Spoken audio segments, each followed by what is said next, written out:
Hi all, Jacob Austin here and welcome to episode 152 of the Subcontractors Blueprint, the show where subcontractors will learn how to ensure profitability, improve cash flow and grow their business. Today's episode continues our disputes mini-series and we're touching on defending an adjudication, covering jurisdiction and natural justice, the two ways that a referral can get stopped before the merits are ever reached, and one mistake that can lose you a case that you should have won. So, let's dig in.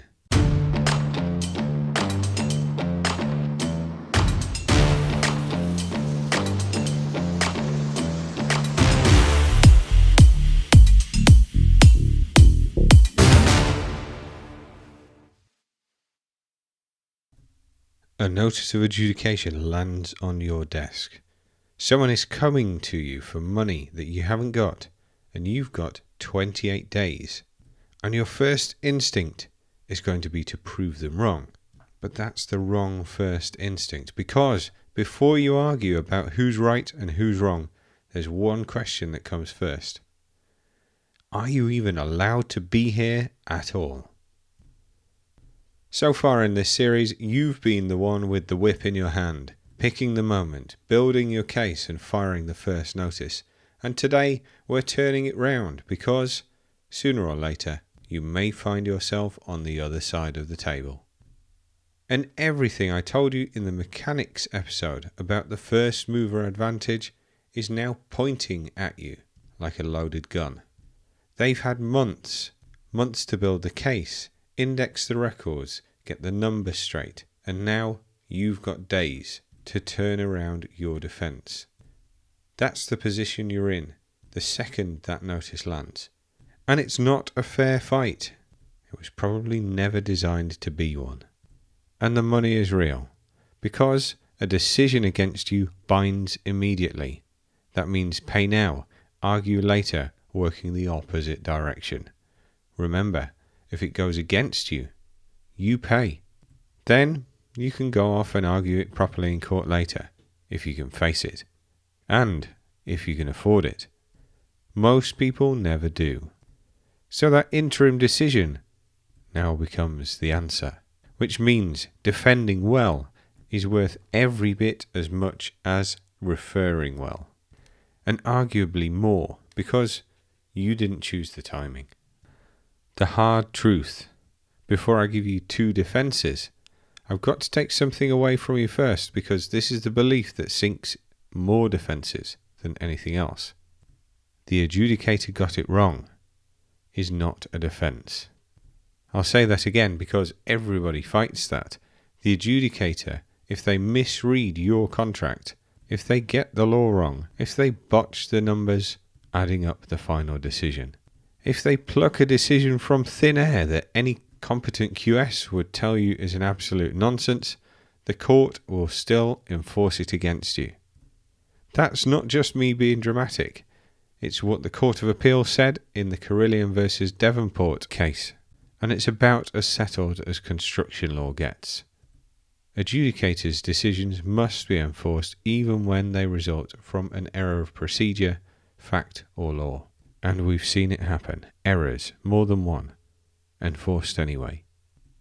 Why on earth would the law work like that? Well, the whole point is speed. That's what adjudication is there for. Parliament decided a quick answer beats a perfect answer because cash flow keeps firms alive, and perfect answers take years. So you get temporary finality. If the adjudicator's wrong, you pay, and then you pay again to get it fixed afterwards. What you don't do is refuse to pay because you think they're wrong. So if wrong isn't a defence, what is? Two things. Only two. Jurisdiction and natural justice. That's your lot. Everything else is noise. So these are the two gates. Jurisdiction. This is about power. Not about whether the decision was right, about whether the adjudicator had the power, had the authority to decide this thing at all. Because if they didn't, the decision isn't a bad decision. It's a nothing decision. a dead letter that the court won't touch. So, what knocks jurisdiction out? Here are the ones you'll actually meet. First, you know this one already. No dispute had crystallised when the notice was served. There it is. Crystallisation back again, this time acting as your shield against a dispute rather than your sword. Everything you learned about that gate a few weeks back, you now point at them. Did they actually put this claim to you? Did you get a fair chance to respond? Have you actually rejected it? And if the answer's no, they've walked through the gate that was never open. The second argument that falls under jurisdiction is having more than one dispute in a single referral without your agreement. Remember, one dispute per adjudication. If they bundled 3 separate arguments together into one notice to save themselves time and money, that's a jurisdiction point sat there waiting for you. The third argument here under jurisdiction is that the adjudicator has climbed out of their sandbox. The notice sets the scope, as we discussed in the mechanics episode. If the adjudicator decides something that was never in that notice, then that is beyond their power. Now, 3 other arguments that you'll meet less often, but they're worth a look every time. 1, there's no construction contract, or perhaps the work isn't construction under the Construction Act. If you Google the Construction Act, you can find the definitions of what it terms construction. If you're doing construction work, you can almost bet your bottom dollar that you are subject to the Act. But there are some exceptions that are worth having a look at. Then, if the same dispute has already been referred to an adjudication, then you don't get to run that twice, hoping for a better answer. This will be quite obvious to you if that is the case. It's going to be rare. And contractors are going to know better than that. But it's worth you knowing in case you've won an adjudication and then the contractor decides, actually, we'll have another go at that and see if we can win it. Finally, technicalities. If the appointment itself is defective, if the wrong nominating body has been used according to the subcontract, or the wrong procedure has been used altogether. That's gate 1. Gate 2 is natural justice, and that's about fairness. This boils down to 2 old rules. The person deciding must be impartial, and each side must get a fair chance to put its case forward to answer the other side's. So the grounds on this case look like this. Starting with bias, whether it's actual or just the appearance of it. The adjudicator deciding on a point that neither side have ever argued without giving you a chance to comment on it. Or perhaps you're not given any realistic chance to respond at all, which is the ambush from the mechanics episode, now aimed at you. And one more, but you have to be careful with this. Perhaps the adjudicator has completely ignored a defence that you actually ran. There is a distinction with that, and it matters enormously. Ignoring your defence is not the same as rejecting it. If they've looked at your argument and dismissed it, that's just them being wrong, and we've established that wrong is enforceable. But an adjudicator is perfectly entitled to look at your evidence, decide that it's not relevant, and set it aside. That's not unfair, that's just them doing their job, making a decision. It only becomes a natural justice problem if they haven't engaged with it at all. There is a bar that we have to reach with natural justice, and I want you to hear this clearly because this is where the fantasy of overturning a decision meets the reality. It's not enough that the process was a bit rough, because adjudication can be. It has to be a serious breach, and it has to have materially affected or mattered to the outcome. The courts are not there looking for reasons to let you off. In the famous Carillion case, the message to judges was to examine technical defences with real scepticism, and only that in rare circumstances should a court interfere with an adjudicator's decision. The Court of Appeal went further with that. It said that the courts should give no encouragement at all to the kind of approach that was being run in that case.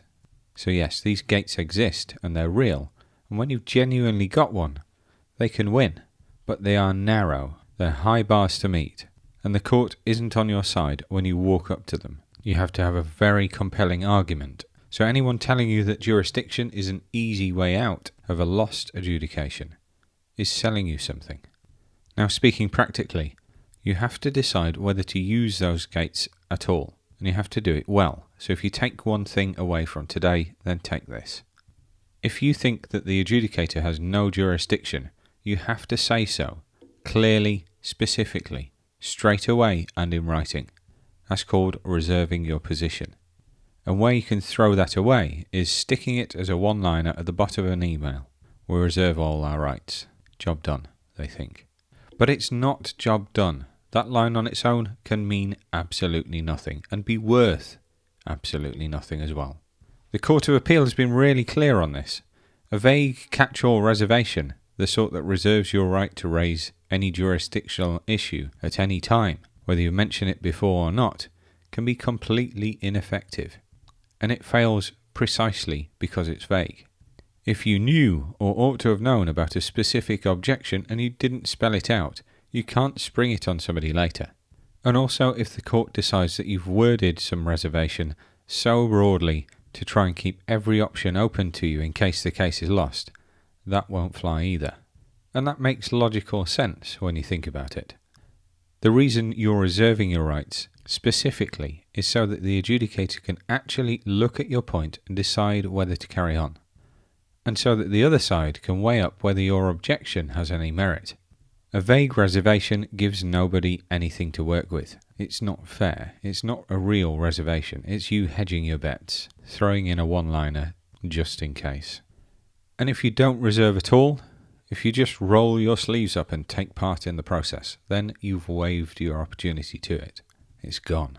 You can't raise it as enforcement stage, because by taking part without objecting, you're accepting the adjudicator's authority.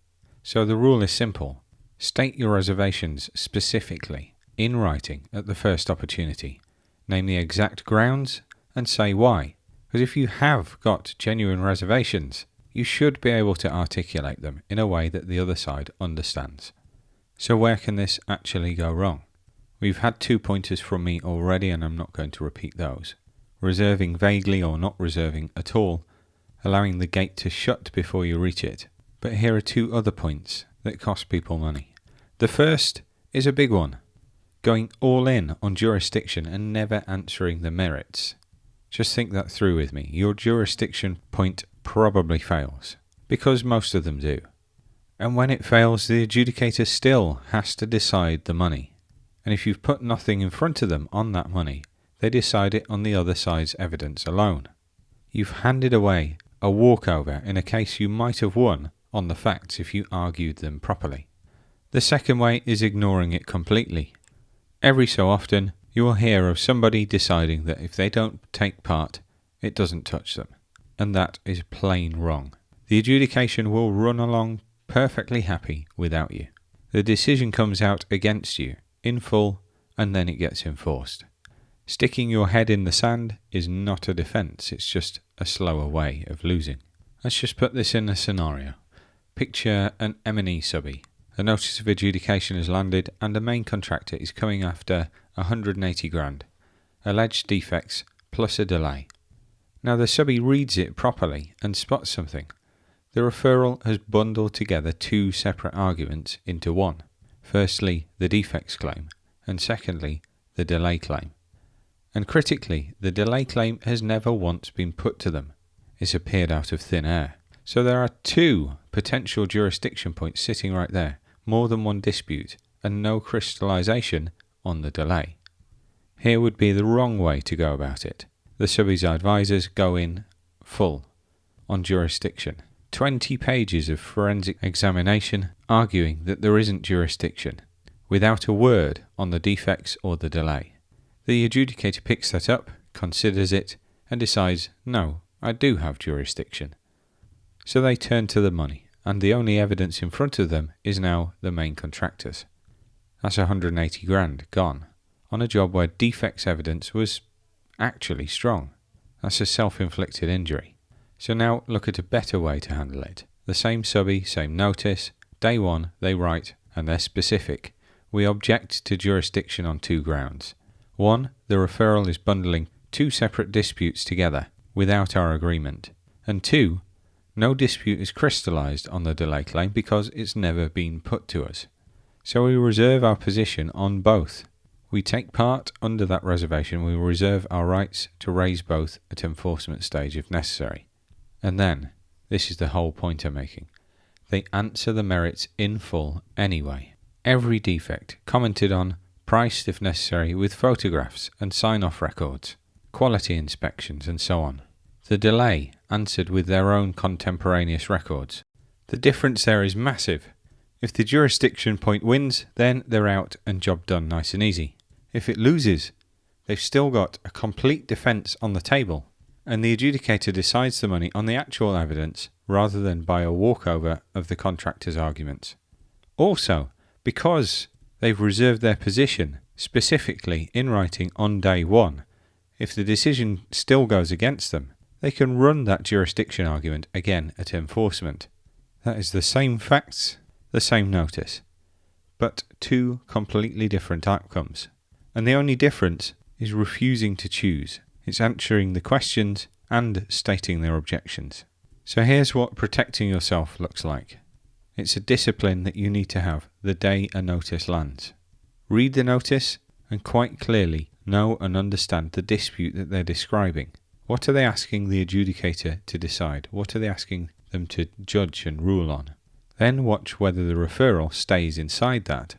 Ask the crystallisation question. Has this actually been put to you before, properly, and you've rejected it? This is your shield now. So use your critical eye. If they haven't put these arguments together and presented them to you before, then they've jumped the gun, and there's no dispute. Hunt for those other issues as well, and reserve your position in writing on day one. Name the grounds. Explain it. Never just rely on "we reserve all rights," because that one-liner does nothing for you. Then, crucially, you have to fight the full merits, the full argument anyway. Always both. Not one or the other. That's what's going to keep you out of trouble. Diarise everything the second it lands, because in a 28-day process, there is no room to be casual about the dates and the deadlines. And crucially, never, never ignore it. Never hope it goes away, because it won't. So the key points to take away from today's episode.